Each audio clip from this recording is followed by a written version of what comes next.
Hey guys, welcome to this week's Friday wrap.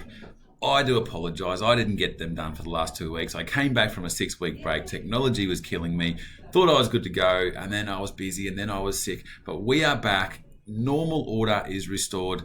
Let's get on with the Friday wrap. This week we are going to talk about inflation. I am going to get straight into it. All right, the general advice warning, I've told you before, I don't want to go to jail. I actually don't think you're going to need it in this one, but people that are more important than me tell me that I need to put this advice warning in there. Please don't run away and do something based on something I say. If you want to talk about you, give me a call and let's do just that. All right, inflation. It's in the headlines. I'm getting calls, I'm getting texts. My own mum is texting me about this sort of thing. So I go, let's do a Friday wrap on inflation. You can see here quarterly, which is these blue columns, and annual, which is this line, the change in inflation. Right now, we are on a rocket to the moon, it would seem. The price of goods is getting more expensive. Everywhere you turn, everything you buy is more expensive than it was only yesterday. So we've got this, period here from September 2012, 10 years ago, where it was relatively stable all the way through. COVID comes along and then boom, look at us now up to 7.3%. Let's have a look at what actually is happening. The 1 year change of all these goods, 8 capital cities, all groups, 7.3%. But as you go down and have a look at some of these, housing up 10%, food up 9%, transport up 9%. Furnishing 7.7%. So things are getting more and more expensive. As you know, I'm not telling you anything you don't already know.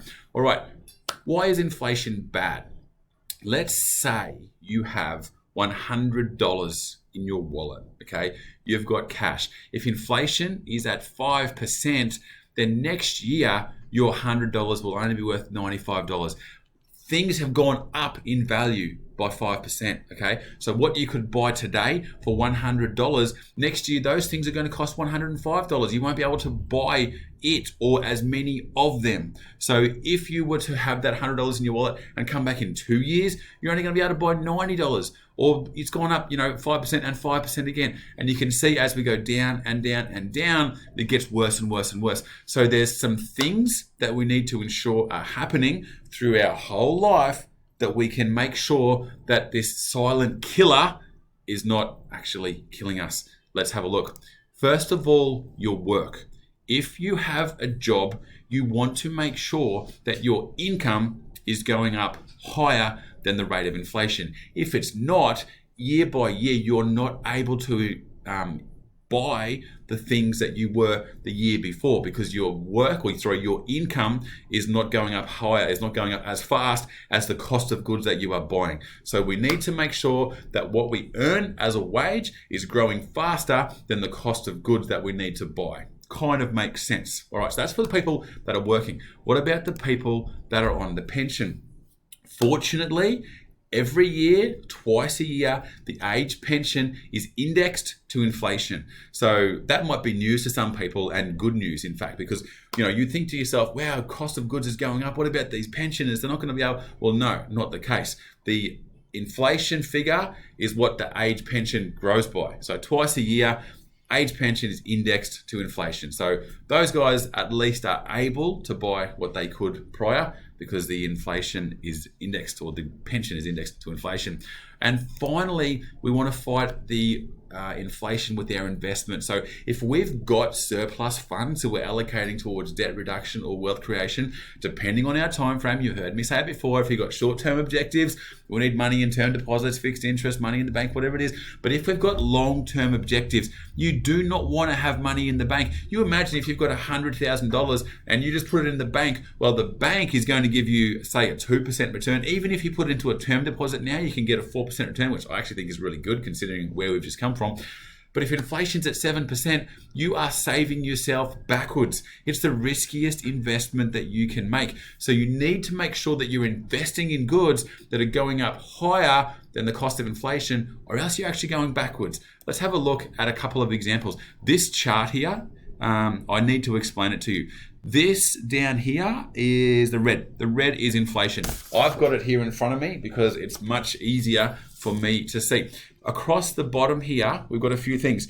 That decade, inflation was at 6.2%. This decade, we've got 2.4, 10.1% was the average rate of inflation for that decade. And this is up here is interest rates. Yeah, the yellow is interest rates. So you can see that the interest rates are rising to try and curb inflation, right? We don't want things to grow so quickly. So the government, as they're doing now, puts up interest rates so we don't have as much money to spend. If we don't have as much money to spend, we're not buying as many things. If we're not buying as many things, there's less demand. If there's less demand, the guys that have got the supply have to bring their prices down to a point where people can afford it. If they're bringing their prices down, inflation comes back. That's how it all works, okay? 8.3% here, and then we've gone 2.3, 3.2, 2.1%. Very interesting from the 90s. Let me go ahead to my next slide very quickly. The Reserve Bank adopted an inflation target in the 90s. In 1996, the government agreed on the importance of an inflation target. They wanted to keep inflation between 2 and 3%. And you can see how well they did it all over the place. And then we've got a nice steady line. Like I said, 2.3, 3.2, 2.1%. All right, a couple more things very quickly. The end of it, the $100 question this week. What do you want to hear about next week? I don't have a question about inflation. We know things are going up. Who cares about that? Let's look forward. What do you guys want to hear about next week? I've got 3 choices for you. Do you want to know the tax consequences of an inheritance? Let's say, for instance, your parents own an investment property and then you receive that property as an inheritance. What happens? Do you have to pay tax now? Do you have to pay tax when you sell it? If you pay tax when you sell it, based on what buy price? That's one option. What about this option? Where do the banks get their money from and how much does it cost? So somebody messaged me the other day going, bloody hell, Jace, the interest rates are going up. The banks are making all this money. I'm like, whoa, hang on a minute. The banks, if I've got money in the bank, they're paying me more interest. So their actually cost of money is going up as well. So it's not just that the banks are making money, but where do they get their money from? How much does it cost them? That's another option. And then the third option is the difference between investing a certain amount of money every month as opposed to investing that full amount of money up front and paying that loan off. So for example, you might invest $1,000 a month for 10 years, okay? What does that become in 10 years' time? You put in $12,000, $120,000 over 10 years. What if we were to put in, it won't be 120 because you've got to pay interest on the loan, but what if we were to put in, say, 90 grand or whatever would equal 120,000 in 10 years, and then that $90,000 is invested for 10 years. What does that become? I'm interested to know that one. So 3 options, guys. Tax consequences of the inheritance. Where do the banks get their money from and how much does it cost them? Or if we were to invest dollar cost averaging over a period of time or a big lump sum and pay off the loan.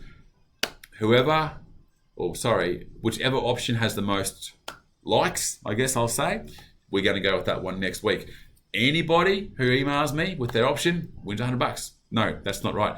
Somebody who emails me will win $100. Not everybody, just one person. All right, guys, going on. It's been a long one, but I'm back. I've missed a few weeks, so happy days. Enjoy your weekend. Happy Friday, and I'll see you next week.